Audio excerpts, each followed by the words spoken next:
Assalamualaikum warahmatullahi wabarakatuh. Kali ini saya akan menjelaskan dasar-dasar dari sistem mikroprosesor. Nah, ini benar-benar bahas tentang mikroprosesor, bukan mikrocontroller ya. Jadi, mikroprosesor itu berbeda dengan mikrocontroller. Kalau mikrocontroller, dia satu chip, udah ada otaknya, CPU maksudnya, terus ada memorinya, ROM dan RAM, dan juga ada piranti untuk input dan outputnya. Berbeda dengan mikroprosesor. Mikroprosesor dasarnya itu adalah hanya sebuah IC pemroses, atau kita sebutlah dia sebuah otak. Nah, untuk menjalankan sebuah pekerjaan, dia tidak bisa bergerak sendiri gitu. Ibarat manusia, mikroprosesornya otaknya. Jadi kalau cuma otaknya yang jalan tapi badannya semua lumpuh, maka manusia itu juga nggak bisa ngapain kan. Nah, untuk lebih jauhnya kita akan bahas dasar dari sistem mikroprosesor di slide selanjutnya.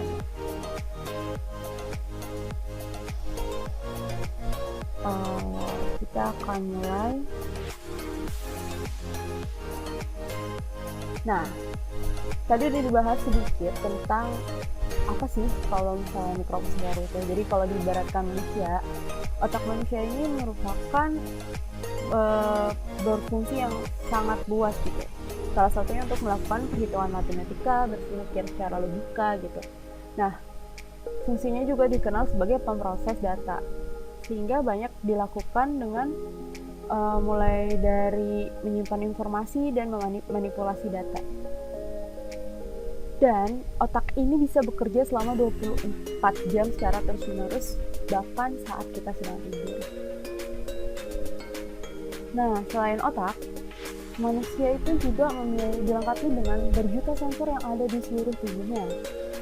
Yaitu misalnya mata, itu sebenarnya berfungsi untuk memberikan informasi kepada manusia apa yang ditangkap oleh mata, kemudian dikirim ke otak. Nah, sensor kulit kita juga bisa tahu gitu dengan merasakan panas, dingin, ataupun menyentuh benda gitu. Dan semua yang disentuh oleh sensor kulit pun masuk datanya dan diproses oleh otak, sehingga kita bisa tahu itu panas atau itu dingin. Nah, semua data atau itu diambil oleh sensor-sensor yang ada di seluruh tubuh kita. Mulut, lidah itu untuk sebagai sensor rasa, sehingga kita bisa tahu rasanya asin, pedas, atau asam saat data yang diberikan oleh lidah diproses oleh otak. Nah, prosesor itu identik dengan otak manusia. Jadi prosesor itu ya pengendali otak aja, pengendali pusat pengendali dan melakukan operasi gitu, maksudnya memproses segala sesuatu yang diterima, data yang diterima. Nah, setelah data itu diterima, data itu pun akan dikembalikan untuk memberikan sebuah feedback. Contohnya gini, jadi dia itu mengendalikan input dan output, ibaratnya gitu.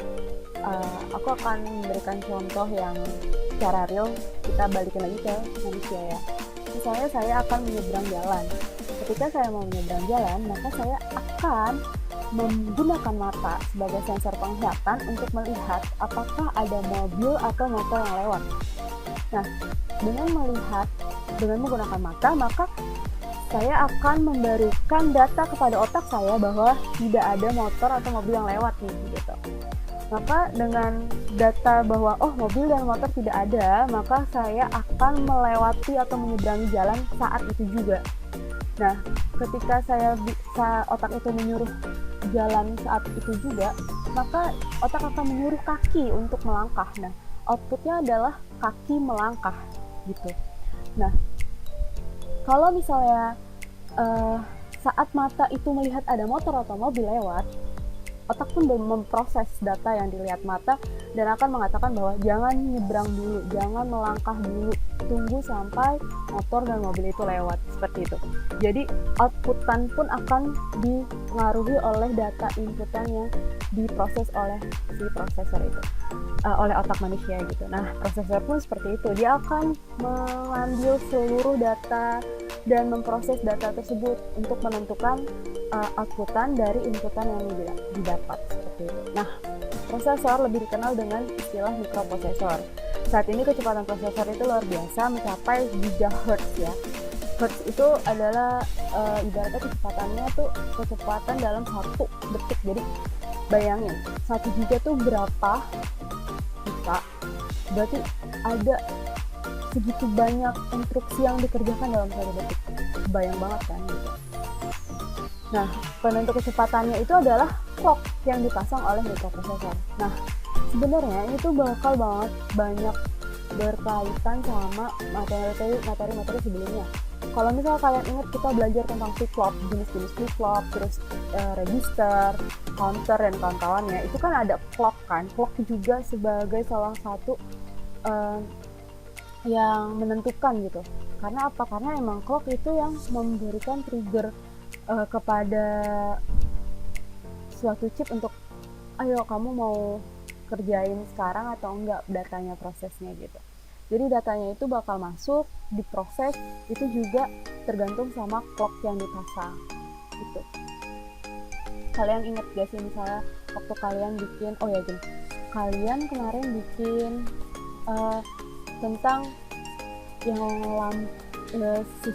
aircraft lighting system yang ada lampu beaconnya, ada lampu roof yang kanan kiri, terus ada lampu navigasi gitu kan. Nah itu kan antara prof sama beaconnya itu kan nyalanya beda ya. Kalau beacon tuh agak lebih lama gitu, maksudnya titak-titaknya. Kalau misalnya yang roof yang di kanan kiri belakang itu kan lebih cepat gitu kan. Nah itu kan bisa cepat sama lambat itu juga ngaruhnya karena clock yang dipasang sebenarnya. Makanya clock itu benar-benar berpengaruh terhadap kecepatan dari proses pengolahan data. Nah, mikroprosesor itu dikenal dengan sebutan Central Processor Unit atau CPU. Nah, CPU ini terdiri dari 10 juta transistor, bisa bayangkan. Kalau waktu itu kita juga udah bahas kalau misalnya saklar digital itu adalah transistor gitu. Makanya kita benar-benar harus paham dulu dasar-dasar yang di materi sebelumnya, karena ini bakal sangat terkait. Identik dengan otak manusia yang seperti yang dibahas, kalau prosesor itu memiliki kecepatan proses yang luar biasa, mencapai gigahertz, dan performa kerja sebuah mikroprosesor itu sangat ditentukan oleh kecepatan proses dalam mengolah data atau informasi. Nah, kita bakal mempelajari jangan mikroprosesor terbaru yang sekarang itu kan i9 kalau nggak salah ya, yang diproduk Intel. Kalau buat produk yang merek-merek itu bakal beda-beda ya. Satu lagi Intel, yang terkenal tuh Intel, satu lagi apa ya? Saya lupa. Nah, kita bakal belajarin yang dasar dulu nih, si mikroprosesor Zilog Z80, karena kecepatannya belum sampai gigahertz, jadi otak kita masih bisa menyimbangi lah bagaimana si mikroprosesor ini bekerja gitu. Karena kalau kita langsung belajar yang paling baru, nanti yang ngehang otak kita gitu. Ya, just kidding. Seperti naik tangga aja sih sebenarnya. Jadi kita kan kalau mau menuju yang lebih tinggi, kita harus naik tangga gitu kan, dari yang kecil dulu. Maka kita sederhanain dulu, kita belajar di mikroprosesor Z80. Nah, arsitektur mikroprosesor ini cukup lengkap ya, maksudnya udah hampir lengkap gitu. Jadi sehingga kita bisa mempelajari cara kerja dan berpikir sebuah otak komputer. Di sini terdiri dari 22 register, di mana 18 registernya itu berkapasitas 8 bit, 4 registernya berkapasitas 16 bit. Nah, register ini dapat dipakai dan diprogram oleh pemakainya. Ini adalah blok diagram mikroprosesor Xerox Z80. Di sini ada control bus, address bus, dan data bus. Nah, kalau misal kalian perhatiin, jadi gini, misalnya ini kan mikroprosesor ini bakal banyak banget yang dilakuin kan, biar mereka nggak tabrakan, maka itu diaturlah sama si control bus. Jadi control bus tuh ngasih tahu siapa nih yang lagi aktif, siapa yang harus aktif duluan. Terus alam address bus ini menentukan kita bakal ngeluarin output kemana. Jadi nantinya address bus itu bakal ngasih tahu jalur itu bakal ke inputan atau ke outputan kayak gitu.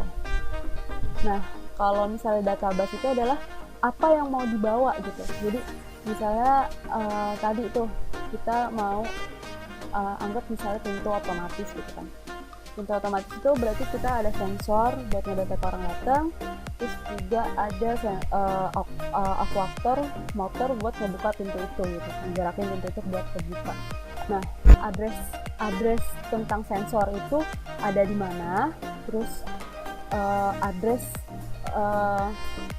motor buat ngebuka pintu itu ada di mana, itu ditaruh di sini yang nentuin si address bus. Nah, datanya itu yang kita masukin di sini di jalur data. Jadi misalnya oh ini ada orang nih gitu kan, dia ngasih tahu ada orang, berarti dari address si orang itu sensor itu ngebawa data kalau datanya itu terdeteksi ada manusia gitu. Terus berarti dia mau ngebuka pintu, berarti data itu datang lagi bahwa pintu akan dibuka lewat jalur data di sini, informasi buat ngebuka pintu ke alamat aktuator tempat pintu dibuka begitu. Nah, di sini tuh ada yang utama ya. Ini ada register-register yang tadi dibilang, ada register 8 bit dan ada register 16 bit. Nah, register utamanya itu adalah register A. Jadi biasanya kita ngeproses macam-macam tuh adanya di A. Nah, terus HL ini biasanya dijadiin register 16 bit. Kenapa? Karena si register ini tuh lebih sering bisa dijadiin 16 bit nih, DE pun bisa dijadiin register 16 bit dengan ngegabungin nanti jadinya. Jadi BC, DE sama HL itu bisa dijadiin register 16 bit, tapi bisa juga dijadiin register 8 bit. Nah, buat lebih paham lebih lanjut register 8 bit 16 bit bagaimana, nanti kita bakal lihat pas kita ngelakuin pemrogramannya. Nah, terus di sini ada ALU nih, Arithmetic Logic Unit. Ini adalah tempat di mana data-data yang masuk itu diproses gitu. Nah, si komputer ini, si mikroprosesor ini cuma ngerti bahasa mesin itu adalah bahasa biner yang isinya cuma 1, 0, 1, 0 alias saklar on, saklar off, saklar on, saklar off gitu. Saklarnya pun itu saklar di sini tuh sebenarnya dipakein si transistor gitu, transistor. Makanya tadi dibilang kalau si mikroprosesor ini terdiri dari 10 juta transistor. Mereka cuma tahunya 0101 doang gitu. Makanya nanti di Arithmetic Logic Unit ini isinya adalah bilangan-bilangan biner dan heksadesimal. Jadi sebenarnya heksadesimal ini adalah bilangan yang membantu kita untuk lebih memahami daripada kita benar-benar ngelihat biner sebanyak 16 baris gitu. Makanya kita pakai heksadesimal karena kita di sini kan paling maksimal itu kan 16 bit kan. Jadi kita gunain heksadesimal. Nah, terus di sini ada bagian-bagian dari mikroprosesor Z80. Yang pertama ada control unit yang tadi dibilang, terus ada Arithmetic Logic Unit yang tadi ALU, tempat diprosesnya data. Terus ada lagi komponen register yang berfungsi untuk melakukan hubungan interface dari memori ke memori.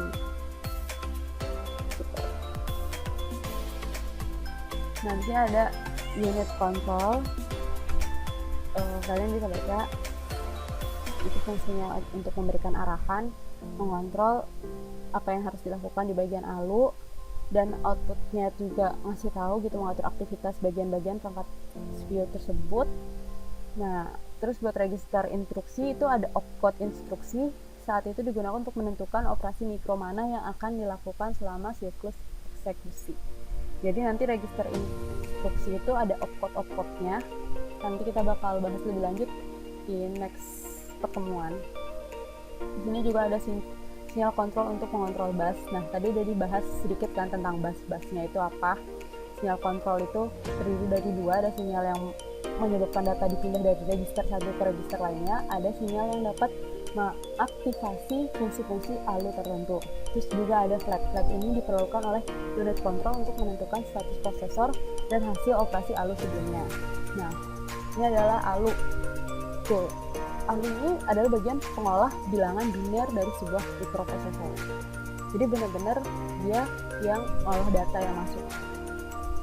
Itu terdiri dari tambah, kali, kurang, bagi, dan perbandingan. ALU ini bekerja dengan register yang berbeda untuk menyimpan data dan informasi tentang tindakan terakhir yang dilakukan oleh unit data atau unit logika. ALU ini mampu membandingkan antara huruf, angka, atau karakter khusus. Komponen dari rangkaian logika pada ALU adalah gerbang-gerbang logika AND, OR, XOR, dan NOT yang dihubungkan pada multiplexer. Untuk operasi ALU dengan dua masukan diperlukan dua register 8 bit, dan untuk masukan pertama dan time atau register sementara untuk masukan kedua. Hasil dari operasi ALU ini adalah data 8 bit yang kemudian diteruskan ke register untuk disimpan hasil operasinya. Selain itu juga dihasilkan flag dan bit khusus, bit status. Flag ini juga diteruskan ke register yang menyimpan flag hasil dari operasi ALU. Nah, keunggulan dari Zilog Z80 ini adalah dia dikemas dengan deep inline package. Jadi ini maksudnya deep inline package, dual inline package tuh, ini kan dual ya, 1, 2 inline, jadi ada dua jalur dalam satu pin gitu. Nah, jadi di sini ada 20 pin, di sana ada 20 pin. Nah, jumlah salurannya datanya ada 8, terus saluran-saluran ini tidak dimultipleksikan, jadi kayak emang benar-benar datanya tuh kayak paralel gitu. Terus mikroprosesor Z80 sudah memiliki clock sendiri, jadi nggak perlu kita kasih rangkaian clock lagi untuk men-trigger dia, cukup memberikan tegangan satu daya 5 volt, jadi nggak boleh lebih terlalu banyak ataupun kurang gitu. Secara garis besar dinyatakan jumlah register atau jumlah instruksi Z80 kira-kira 2 kali lipat dari Intel 8080. Kumpulan instruksi Intel 8080 merupakan suatu subkumpulan dari kumpulan instruksi Z80. Artinya, Z80 memiliki instruksi yang dimiliki Intel 8080, tetapi memiliki banyak instruksi lain yang tidak dimiliki Intel 8080 gitu. Jadi, ada 158 instruksi dasar, sedangkan di Intel 8080 hanya 78. Karena itu, dikatakan bahwa Z80 adalah kompatibel dengan Intel 8080. Jadi dia punya kelebihan dari si Intel 8080. Nah, sekarang kita masuk ke sistem mikroprosesor. Kalau tadi kan ngebahas mikroprosesornya doang nih, sekarang kita bahas sistem mikroprosesor. Tadi udah dibilang kalau otak bisa kerja, tapi seluruh tubuhnya lumpuh, termasuk matanya merem, itu udah kayak mayat hidup kan, maksudnya manusia nggak bakal bisa ngapa-ngapain gitu, walaupun otaknya jalan tapi badannya lumpuh total gitu. Sama kalau misalnya mikroprosesor itu ada tapi dinyalain sendirian, nggak guna gitu, nggak ada input, nggak ada output gitu, nggak bisa ngapa-ngapain juga gitu. Makanya dibuatlah sistem mikroprosesor, sehingga mikroprosesor ini berguna. Jadi kita kasih input, pengolah input, memori, ingatan, terus kayak outputan gitu. Jadinya bisa membuat suatu sistem. Jadi sistem ini adalah pengertian dari sistem itu adalah gabungan dari beberapa elemen dan komponen yang membangun suatu fungsi tertentu. Sedangkan mikroprosesor adalah sebuah chip dan rangkaian terintegrasi bekerja sebagai pelaksana instruksi atau program pengendali sistem serta sebagai pusat pengolah data digital. Nah, jadi kesimpulannya, sistem mikroprosesor adalah sebuah sistem yang dibangun dari beberapa komponen atau elemen. Dalam hal ini CPU, memori, internal output input unit yang bekerja sebagai pengolah data elektronik digital. Jadi sebuah sistem yang terintegrasi atau komponen-komponen yang terintegrasi. Komponen-komponen yang dimaksud adalah CPU, unit memori, dan unit input output. Nah, jadi di sini adalah komponen utama dari si mikroprosesor itu. Jadi clock ini udah ada di dalam mikroprosesornya ya, udah termasuk di include gitu. Ada ROM dan RAM, memori utama dari si sistem mikroprosesor. Kalau kita udah tahu ya, ROM itu adalah sebuah program yang cuma bisa dibaca aja, read only, nggak bisa ditulis atau nggak bisa buat simpan memori. Nah, random access memory ini adalah tempat kita bisa nulis dan baca data yang dimasukin ke dalam memori. Tapi di RAM, data yang ada di RAM ketika mati itu sistemnya itu dicabut listriknya, maka semua data yang ada di sini tuh bakal hilang gitu. Jadi kayak restart tiap dimatiin atau dinyalakan. Nah, terus ini ada programmable input output. Di sini ada penjelasannya juga tentang ROM, RAM, dan PIO serta clock. Yang tadi dibahas sedikit ya, kalau ROM itu menyimpan informasi firmware yang berisi tentang kode-kode pemrograman yang diperlukan komputer untuk bisa dijalankan, sehingga ROM ini punya peran sangat penting untuk keperluan booting. Terus kalau buat RAM, kita bisa menyimpan data sementara, tapi bakal restart kalau misalnya kita matiin datanya, maksudnya sistemnya. Terus programmable input output ini alat yang digunakan untuk pengantara data dari komputer ke input ataupun output. Terus buat clock, ini adalah rangkaian digital yang berfungsi untuk mengalirkan data agar dapat diproses oleh rangkaian. Nah, terus ini ada komponen utama sistem itu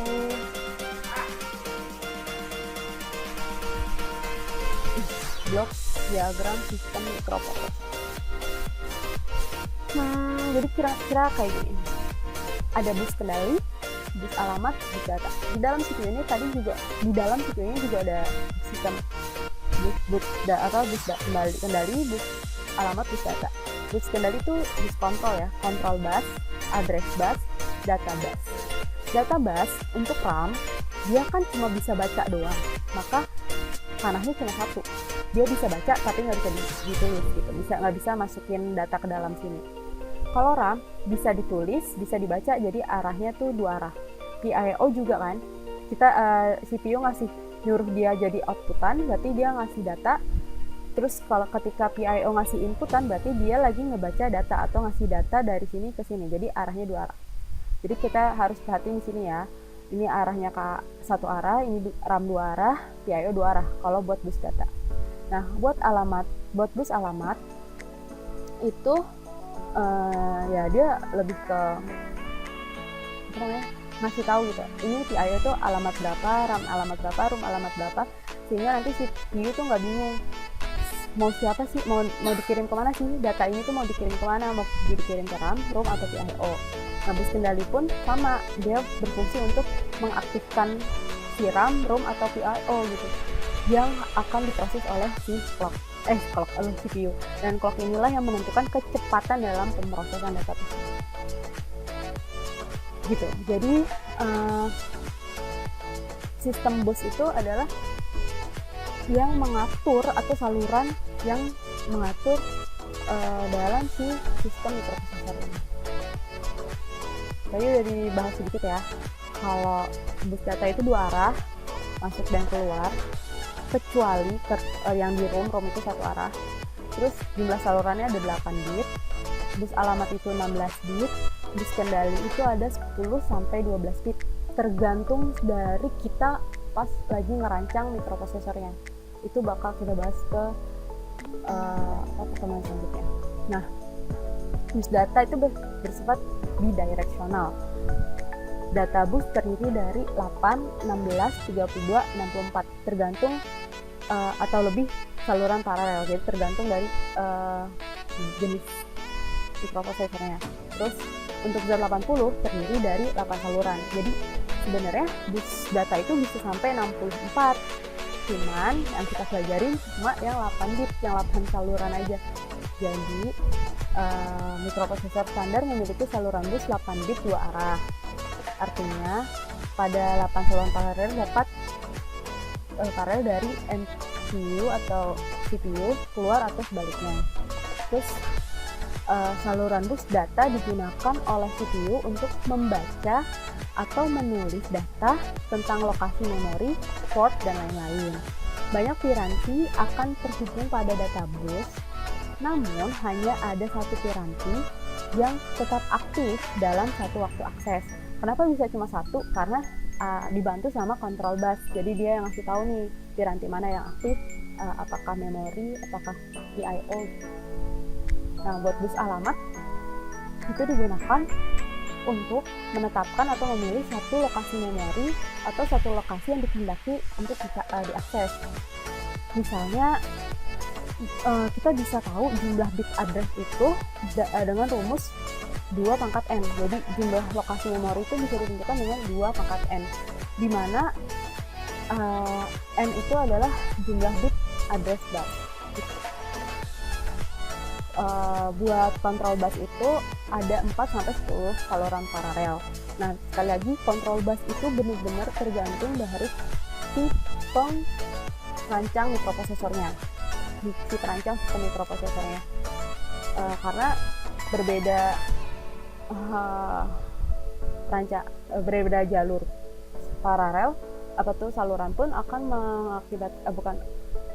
akan membuat perbedaan yang signifikan gitu dari si bus control ini. Nanti bakal dikasih contoh-contohnya. Oke, sekian dulu pertemuan kali ini. Kira-kira gambaran dari dasar mikroprosesor seperti itu. Next video bakal ngebahas lagi tentang pemetaan memori. Tadi kan kita udah ngebahas dikit-dikit ya, gimana sih si control bus itu kerja, kontrol data itu gimana, dan bus control itu kayak gimana. Itu bakal dibahas di pertemuan selanjutnya, ngebahas tentang itu pemetaan memori mikroprosesor, dan khusus kita ngebahas di Z80. Oke, see you next time.